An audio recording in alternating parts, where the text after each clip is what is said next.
함께 찬송가 214장 들으시겠습니다.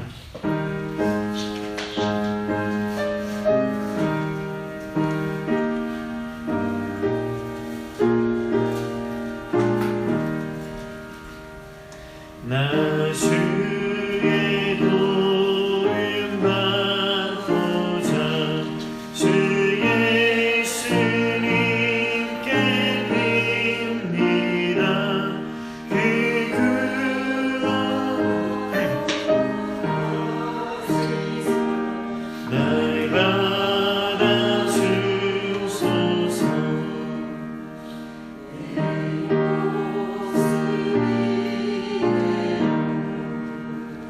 주 받아주소서.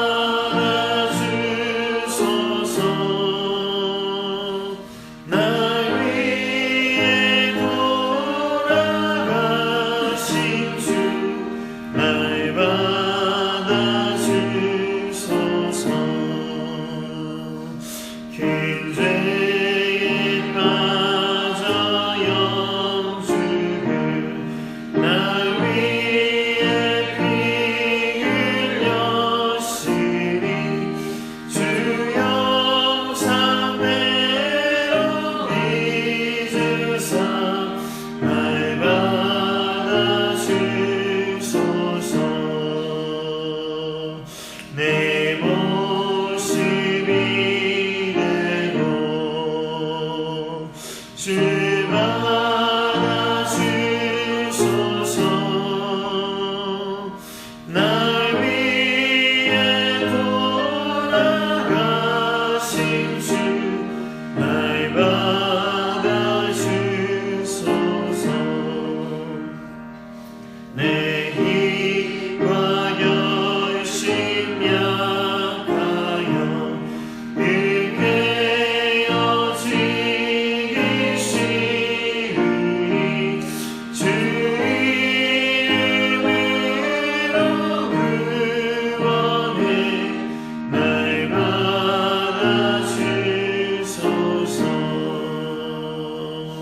내 모습 이대로 주 받아주소서. 날 위해 돌아가신 주 날 받아주소서.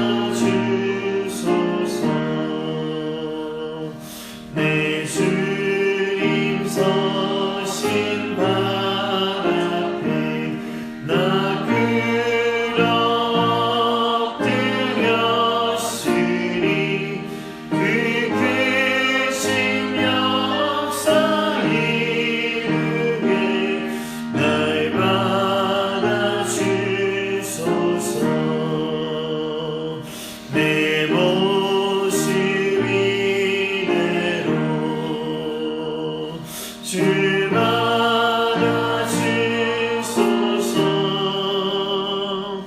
날 위해 돌아가신 주 날 받아주소서.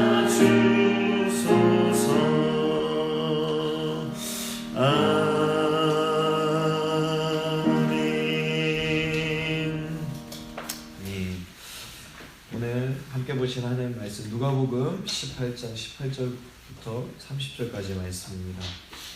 부자 되기보다 제자 되기를 더 사모하니까 주님은 영생에 대해 묻는 관리에게 계명을 지키라 하십니다. 그가 다 지켰다 하자 소유를 다 나눠주고 그 주를 따르라 하십니다. 그가 큰 부자라 근심하자 주님은 부자가 하나님 나라에 가기 어렵다 하십니다. 그 나라를 위해 집과 가족을 버리면 현세의 여러 배를 받고 내세의 영생을 얻습니다. 18절입니다. 어떤 관리가 물어 이르되 선한 선생님이여 내가 무엇을 하여야 영생을 얻으리이까? 예수께서 이르시되 내가 어찌하여 나를 선하다 일컫느냐? 하나님 한 분 외에는 선한 이가 없느니라. 내가 계명을 안 하니 간음하지 말라, 살인하지 말라, 도둑질하지 말라, 거짓 증언하지 말라, 내 부모를 공경하라 하였느니라. 부자 외에 이것을 내가 벌써부터 다 지켰나이다. 예수께서 이 말을 들으시고 이르시되 내게 아직도 한 가지 부족한 것이 있으니 내게 있는 것을 다 팔아 가난한 자들에게 나눠주라. 그리하면 하늘에서 내게 보화가 있으리라. 그리고 와서 나를 따르라 하시니 그 사람이 그 여자이므로 이 말씀을 듣고 심히 결심하더라. 예수께서 그를 보시고 이르시되 재물이 있는 자는 하나님의 나라에 들어가기가 얼마나 어려운지 낙가가 가는 길로 들어가는 것이 부자가 하나님의 나라에 들어가는 것보다 쉬우니라 하시니 듣는 자들이 이르되 그런즉 누가 구원을 얻을 수 있나이까. 이르시되 무릇 사람이 할 수 없는 것을 하나님은 하실 수 있느니라. 베드로가 여짜오되 보옵소서 우리가 우리의 것을 다 버리고 주를 따랐나이다. 이르시되 내가 진실로 너희에게 이르노니 하나님의 나라를 위하여 집이나 아내나 형제나 부모나 자녀를 버린 자는 함께 읽겠습니다. 현세 여러 배를 받고 내세에 영생을 받지 못할 자가 없느니라 하시니라. 아멘. 본문 해설입니다. 재물을 포기하지 못한 부자. 재물에 대한 집착은 영생의 길에 장애물이 됩니다. 어떤 관리가 예수님께 찾아와 영생에 대한 질문을 합니다. 그는 모든 계명을 지키고 있었지만 재물을 소중히 여겨 제자의 삶으로 나아가지 못했습니다. 예수님은 그 마음속에 있는 물질에 대한 탐욕을 제거하기 원하셨기에 재산을 팔아 가난한 자들에게 나눠주고 주님을 따르라 하십니다. 그러나 그는 그 도전 앞에서 심히 근심합니다. 그는 사회적 지위뿐 아니라 많은 부를 소유한 사람으로 남부러울 것이 없었지만 결국 자신이 포기하지 못한 것들 때문에 영생에서 멀어졌습니다. 그는 예수님의 제자가 되기보다 세상의 부자로 남기를 더 소원했습니다. 영생은 세상의 모든 것을 배설물로 여기고 하나님 한 분만으로 만족하는 사람에게 주어지는 선물입니다. 관리가 결국 예수님을 따를 수 없었던 이유는 무엇인가요? 내게 주님을 따르는데 방해가 되는 한 가지 부족한 것은 무엇인가요? 모든 것을 버린 제자들. 부자가 되기 위해 혈안이 된 사람은 자신의 탐욕을 앞세우기 마련입니다. 돈을 사랑하는 것이 일만하게 뿌리라는 것을 잊어버리고 오로지 자기 배를 채우고자 노력합니다. 그들에게 가난한 자들을 배려하는 긍휼의 마음이란 없습니다. 그들은 돈만 있으면 무엇이든 할 수 있다고 생각해 하나님을 찾지도 의지하지도 않습니다. 그러나 제자가 되기 위해 힘쓰는 사람은 하나님 나라를 위해 자신의 모든 것을 희생합니다. 예수님은 그러한 사람이 현세에서도 여러 배로 복을 받고 내세에서도 영생을 얻는다고 하십니다. 성도는 주님이 말씀하시면 언제든지 소중한 것들을 포기할 수 있는 진짜 부자가 되어야 합니다. 재물이 많은 사람은 천국에 들어가는 것이 왜 어려운가요? 영생을 얻기 위해 내가 버려야 할 것은 무엇인가요? 오늘의 기도. 예수님의 제자로 살기 원하면서도 가진 것을 쉽게 포기하지 못하는 제 모습을 고백합니다. 연약한 제게 긍휼을 베푸시고 세상 유혹을 뿌리치고 가장 가치 있는 것을 위해 다른 것들을 내려놓을 수 있는 믿음을 허락하소서. 아멘. 새벽에 참 잘 나오셨습니다. 오늘도 여전히 우리 담임 목사님과 교육자들, 전도대원들이 함께 전도 여행으로 제주도의 일정을 지나고 있는 중에 있습니다. 이제 내일 오후에 복귀하게 되는데요. 모든 시간 가운데 하나님의 은혜로 주장하여 주시길 계속해서 기도해 주시기 바랍니다. 함께 읽은 이 본문의 말씀을 가지고요. 부자 되기보다 제자 되기를 더 사모합니까? 이런 제목으로 하나님의 말씀 나누고자 합니다. 전하는 모든 말씀이 다시 한번 저와 여러분들에게 하나님의 큰 은혜와 축복으로 떨어지는 시간 되길 간절히 소원합니다. 오늘 본문에요, 우리 주님께서는 한 관원과의 대화를 통해서요, 부자와 하나님 나라의 관계에 대해서 교훈을 해주고 계시죠. 특별히 이 본문은요, 마태복음 19장, 그런가 하면 마가복음 10장, 이렇게 해서 공관복음 전체에 기록되어 있는 그런 교훈입니다. 먼저 18절을 보게 되면요, 어떤 관원이 주님께 나와서 어떻게 하면 영생을 얻을 수 있는지 그렇게 묻고 있습니다.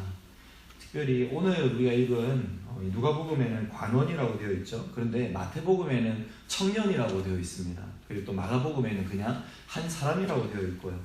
그래서 이런 모든 병행 본문들의 이제 정보들을 취합해서 이 사람이 누군가 할 때 일단 우리는 젊은 관원이라고 볼 수 있는 거죠. 젊은 관원. 그리고 또 오늘 본문 23절에 보면 재물이 많다는 것을 언급하고 있죠. 그래서 모든 것을 생각할 때 젊은 부자 관원이다 우리가 이렇게 생각할 수 있습니다. 그리고 어떤 성경학자는요, 이제 관원이라고 할 때 이 사람이 아마 그 당시에 사내들인 공의회라고 하는 이제 유대에서 아주 이제 권위 있는 법정 기관이 있었는데요. 거기에 이제 회원이었을 것으로 그렇게 이제 추정을 하기도 합니다. 즉 이제 이 사람은 어떤 사람인가 하니까요, 젊은 부자 법조인인 것이죠. 젊은 부자 법조인, 그럴 가능성이 아주 크다는 것입니다. 세상 권세, 명예적인 측면에 있어서도요, 그 어느 것 하나 꿀릴 것 없는 그런 사람이었고요, 세상적인 재물도 아주 많이 가진 사람이죠. 게다가 청년이랍니다. 젊어요. 그러니까 이거 따질 것 없이 그죠? 엘리트죠, 엘리트. 이렇게 엄친하게 제왕, 그죠? 그런 식으로 수식이 될 수 있을 겁니다. 그런데 이 부자 청년이 와서 이렇게 물었죠. 내가 무엇을 하여야 영생을 얻으리이까? 이것을 통해서 우리가 보게 되는 건 뭔가 하니까요, 사회적으로 성공 다 이룬다고 할지라도 사람 마음 가운데 있는 그 공허함, 영혼의 공허함은 그런 것들로 채워지지가 않는다는 것이죠.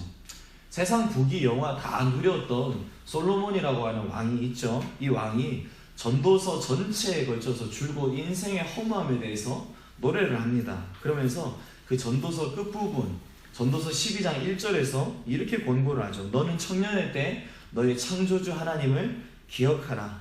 곧 곤고한 날이 이르기 전에, 나는 아무 낙이 없다고 할 해들이 가깝기 전에.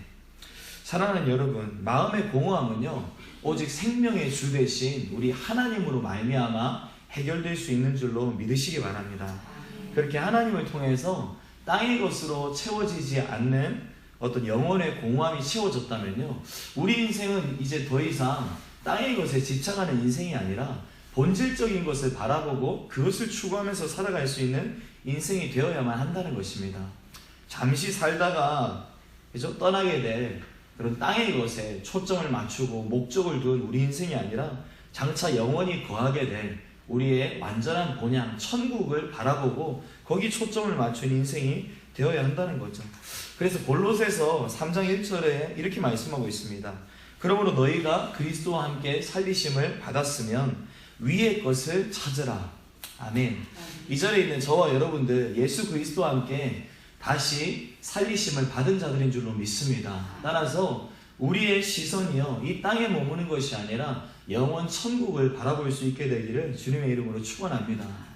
음악가는요, 항상 음악을 생각하고 살죠.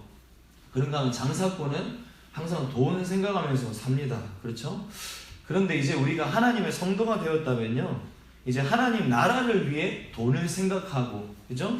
하나님 나라와 의를 위해서 그 어떤 것을 추구하는 차원으로 변해야 한다는 것입니다. 그렇게 우리의 의식 근저에요, 늘 하나님과 하나님 나라, 하나님의 의, 그런 것에 대한 관심과 욕망이 자리 잡아야만 한다는 겁니다. 19절에 이렇게 말씀하십니다. 예수께서 이르시되 내가 어찌하여 나를 선하다 일컫느냐? 하나님 한 분 외에는 선한 이가 없느니라.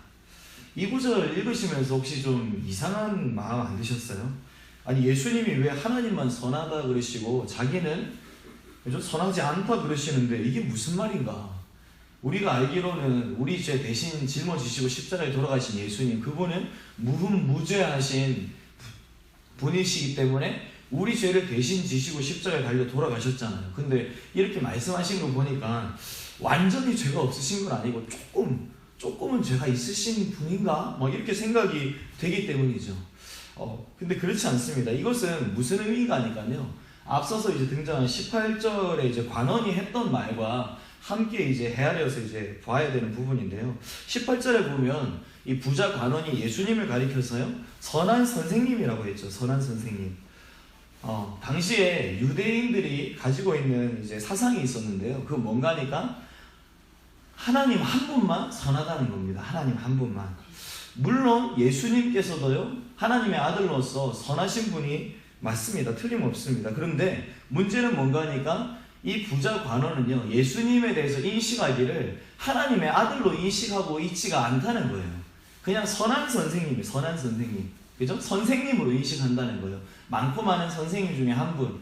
많고 많은 랍비들 중에 한 분으로 지칭했다는 거예요. 따라서 예수님에 대해서 하나님의 아들로 인식하고 있지도 못하고 그저 선생님, 랍비 정도로 인식을 하고 있으면서 어떻게 예수님에 대해서 선하다고 얘기할 수 있느냐, 그 말씀을 지금 하고 계시는 것입니다.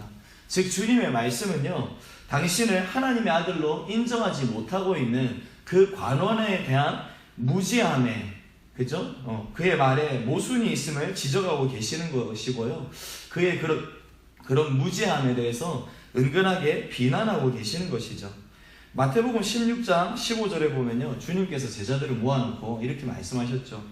너희는 나를 누구라 하느냐? 그랬더니 그때 베드로가 이렇게 이야기를 했었습니다. 주는 그리스도시요 살아계신 하나님의 아들이시니이다.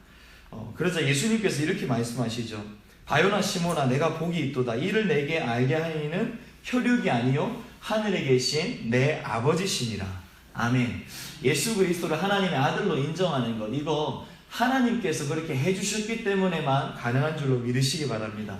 그것은 사람의 지혜로 그렇게 인정이 되는 것이 아니고요, 성령께서 조명해 주실 때에라야 가능한 것입니다. 예수님은 하나님의 아들로 그리스도를 알고 믿고 따르게 된 오늘 저와 여러분들의 인생이요, 전적인 하나님의 선물로 말미암아 주어진 것임을 믿으시기 바랍니다. 하나님께서 우리를 택하시고요, 성령으로 그렇게 역사를 해주셨어요. 그래서 우리가 예수님을 하나님의 아들이다 그렇게 믿게 된 것입니다. 우리는 그처럼요, 관원도 뛰어난 율법학자도 발견하지 못한 우리 예수 그리스도의 신성을 발견한 놀라운 기적의 사람들인 줄로 믿습니다. 부자 관원의 무지함에 대해서 지적하신 예수님께서 20절에 이렇게 말씀하세요. 내가 계명을 안 하니 간음하지 말라, 살인하지 말라, 도둑질하지 말라, 거짓 증언하지 말라, 내 부모를 공경하라 하였느니라. 그러자 부자 관원 이렇게 대답합니다. 21절에 여짜오되 이것은 내가 어려서부터 다 지켰나이다. 우리는 여기서 부자 관원이요, 율법 준수에 관해서 가지고 있는 자만심을 좀 엿보게 되죠. 근데 왜 이것을 그 부자 관원의 자신감이 아니라 자만심이라고 그렇게 해석할 수밖에 없는가 하니까요, 사실 이 부자 관원은요, 모든 율법을 다 지키고 있는 자가 아니었어요. 다만 그가 모든 율법을 다 지키고 있다 그렇게 착각하고 있었던 것이죠. 우리 하나님께서요, 이스라엘 백성들에게 율법을 주셨습니다. 그렇죠? 근데 율법을 다 지키라고 그거 주신 것이 사실 아니라는 거예요. 율법을 주신 하나님의 목적은 무엇인가 하니까요, 율법을 지킬 수 없는 인간의 한계와 죄성을 깨달으라고 주신 것이거든요. 그래서 우리는요, 율법에 대해서 생각할 때 외형적 행동을 규제하는 어떤 그런 법만으로 쉽게 생각하는 경향이 있죠.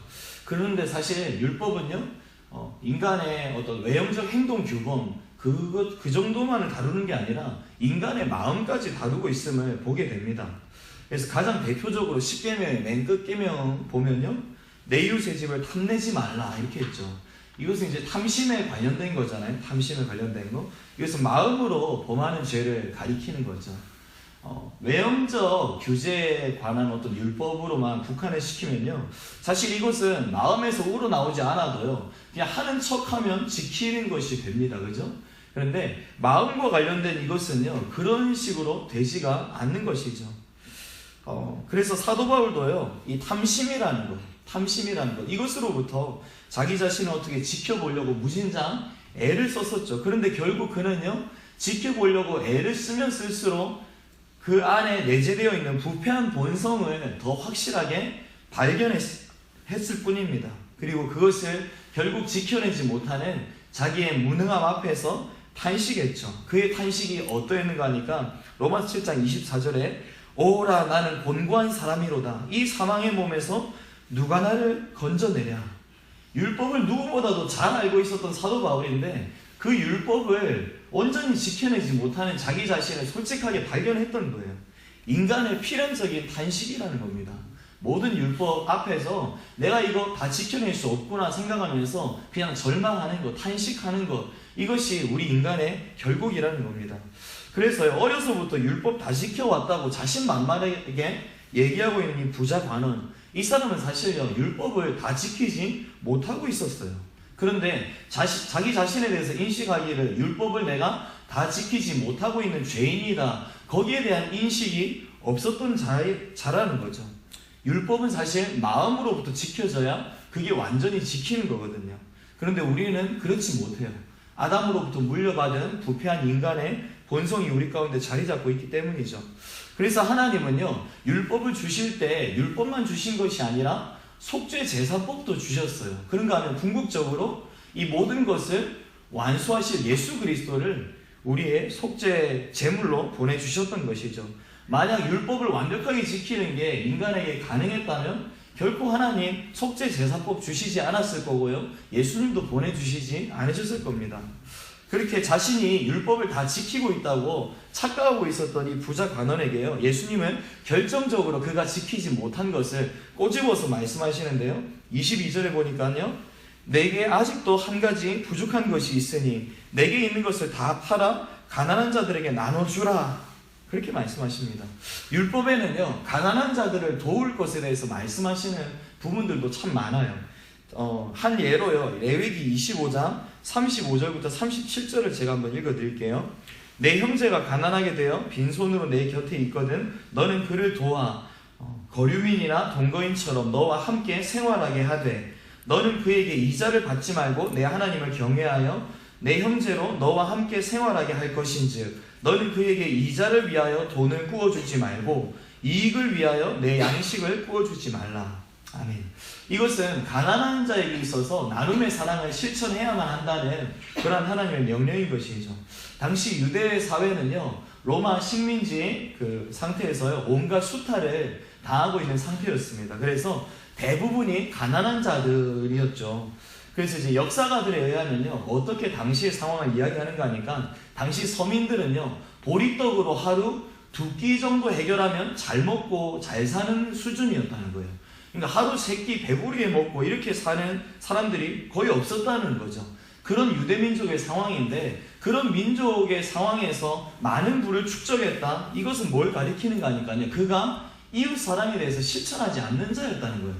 자기만 잘 먹고 잘 사는 그런 생각을 갖고 그냥 살아가고 있는 사람이었다는 거죠. 하나님의 계명은 외면하고 있던 사람, 율법을 준수한다고 이야기는 하지만 정말로 율법을 준수하고 있지는 않았던 사람이었다는 거죠. 그런데 그렇게 나누어 주라고 하는 예수님의 말씀에 그가 보인 반응이 어땠는가? 23절에 심히 근심하더라 이럽니다. 마태복음 19장 묘사에서는요 심히 근심하며 떠나가니라 그럽니다. 마음이 너무 불편해진 거예요.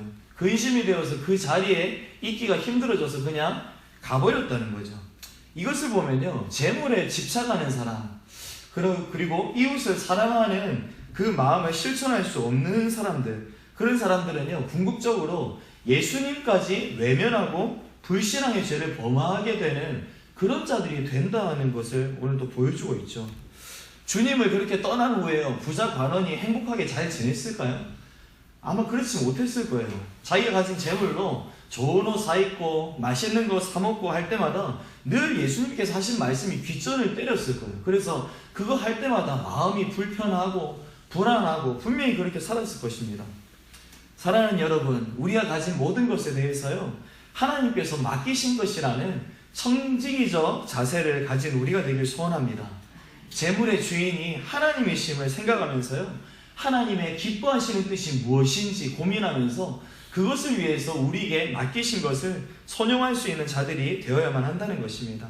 그렇게 그 모든 것들을 대하면서 사용할 수 있는 자들에게 우리 하나님은요 더 많은 것을 맡기실 것이고 또한 그 삶이 더 행복하고 값지게 하실 줄로 믿습니다. 예수님께서는요 제자들에게 이렇게 말씀하십니다. 24절 25절에 보니까 재물이 있는 자가 하나님 나라에 들어가기 어렵다 그러시죠. 그리고 낙타가 바늘귀로 들어가는 게 부자가 천국 들어가는 것보다 쉽다 그러십니다. 그랬더니 제자들 근심하면서 이렇게 묻죠. 26절에 그런즉 누가 구원을 얻을 수 있나이까? 당시 유대 사회에서요 부라고 하는 것은 하나님의 축복의 상징이었거든요. 그런데 제자들이 인식할 때 부자는 하나님의 축복을 많이 받은 사람이잖아요. 그런데 그 부자가 천국에 못 들어간다 그러니까, 아니 저렇게 하나님의 축복을 많이 받은 사람이 천국 못 들어가면 도대체 누가 들어가겠는가 싶은 거예요. 자기네들은 못 들어가겠구나 그렇게 판단이 돼서 근심이 됐던 거죠. 여러분, 재물의 복이요, 물론 하나님 주신 복이 맞죠. 그런데요, 그것을요 하나님 주신 복의 부산물로 누려야 돼요. 우리는 그게 복의 본질이 아니거든요. 하나님 주시는 최고의 복은요, 단연코 구원의 복입니다. 하나님의 백성 삼아주신 복이고요, 나머지 모든 것들은요 복의 부스러기예요. 그런데 그 복의 부스러기를 복의 전부로 생각하고 살아간다면 우리는 대단히 불행할 수밖에 없는 거죠. 예수님께서는 그런 제자들에게 이렇게 말씀하세요. 사람은 할 수 없지만 하나님이 하실 수 있다. 여러분, 그렇습니다. 구원받는 이거 처음부터 끝까지 우리 하나님께서 하시는 역사인 줄로 믿습니다. 말씀과 성령의 역사가 있기 때문에요, 사람은 하나님 앞에서 자기가 죄인임을 깨달아요. 그리고 그 죄를 회개하는 일이 또 일어나죠. 그 모든 것이 성령 안에서 되어지는 것이고요, 그 일련의 과정을 통해서 성령 안에서 거듭납니다. 새로운 피조물이 되고요, 그렇게 거듭나진 인생을 살아가면서요, 끊임없이 말씀과 하나님의 징계를 통해서요, 우리는 옛 본성과 습성을 벗어버리게 됩니다. 그렇게 성화의 과정을 지나게 되는 것이죠. 그리고 그렇게 의와 진리와 사랑을 추구하는 삶을 살다가 마침내 예수 그리스도 재림하시는 그때 부활한 몸으로 신령한 몸과 마음을 가지고요, 온전한 하나님의 백성이 되는 것입니다. 바로 그때가 이제 영화의 순간인 것이죠. 이 모든 것이요, 사람의 능력으로 결코 되지 않습니다. 하나님의 능력인 것입니다. 우리 하나님만이 하실 수 있는 것, 바로 그것이 구원의 역사인 줄로 믿습니다. 사랑하는 여러분, 우리의 비전은요, 더 이상 이제 땅의 비전이 아닙니다. 우리의 비전은 영원한 하늘의 비전인 줄로 믿습니다. 이 비전은요, 주가 폭락이라든지 폭등의 영향을 받아서 가치가 높았다가 땅으로 꺼졌다가 그리고 결국에는 완전히 사라져버리고 마는 그런 허무한 비전 아닙니다. 영원 불변하신 하나님, 전능하신 하나님, 그렇게 그 하나님께 근거를 두고 있는 영원한 가치를 가진 하나님 나라의 비전인 것입니다. 이 하늘의 비전을 가진 인생은요, 마치 밭에 감추인 보화를 발견한 사람이 전 재산 팔아서 그 밭 사는 것과 같은 자세로 이 땅 살아갑니다. 하늘의 가치를 얻기 위해서요, 땅의 가치 전부를 내려놓는 인생인 것이죠. 사랑하는 여러분, 한시적인 이 땅의 삶에서요, 우리의 시간, 재능, 물질을요, 하나님 나라, 천국을 위해 투자할 수 있는 저와 여러분들 되시길 주님의 이름으로 축원합니다. 그럴 때에요, 30절 말씀과 같이 우리는요, 현세의 여러 배를 받아 누리고 또한 내세의 영생을 누리게 되는 진정한 승리자들 다 될 줄로 믿습니다. 그런 저와 여러분들 되시기에 주님의 이름으로 축원합니다. 잠깐 기도하시겠습니다. 고마우신 하나님 아버지, 참 감사를 드립니다. 다시 한번 새 한날 허락하시고 새 호흡 주신 하나님 앞에서 우리 인생의 정체성을 이 새벽에 다시 한번 확인합니다. 주여, 오늘도 우리가 마땅히 바라봐야 될 것, 그것은 이 땅이 아니라 우리의 영원한 가치가 있는 바로 천국인 줄로 믿습니다. 천국 소망, 천국 비전을 가진 인생, 이 땅 어느 영역에서 무슨 일을 한다 할지라도 그 근저에 하나님과 하나님 나라와 하나님의 의를 소망하고 갈망할 수 있는 그 중심이 있을 수 있도록 인도하여 주시옵소서. 오늘도 이 땅 구석구석에서 많은 일들을 감당하며 많은 사람들을 만나는 일, 그 모든 일을 감당할 때 하늘나라의 가치를 실현해낼 수 있는 우리 삶이 되게 하여 주시옵소서. 그리하여서 이 땅에서도 여러 배를 받고 천국에서 영생을 누릴 수 있는 하나님 나라의 축복을 받은 인생으로 세워 주시옵소서.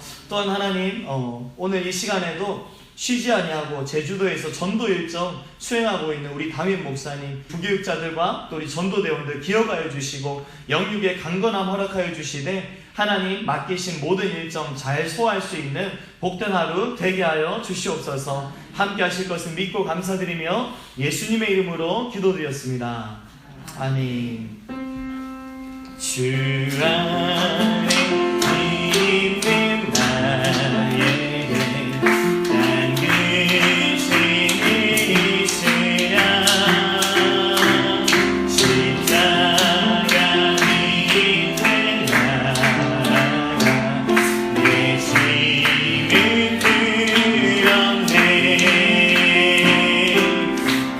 주님을 찬송하면서 할렐루야 할렐루야 내 앞이 멀고 험해도 나 주님만 따라가리 내 주가 내줄 언약은 영불변하시니 그 나라 가기까지는 늘 보호하시네 주님을 찬송하면서 할렐루야 할렐루야 내 앞이 멀고 험해도 나 주님만 따라가리 아멘. 주여 한번 부르시고 기도하시겠습니다. 주여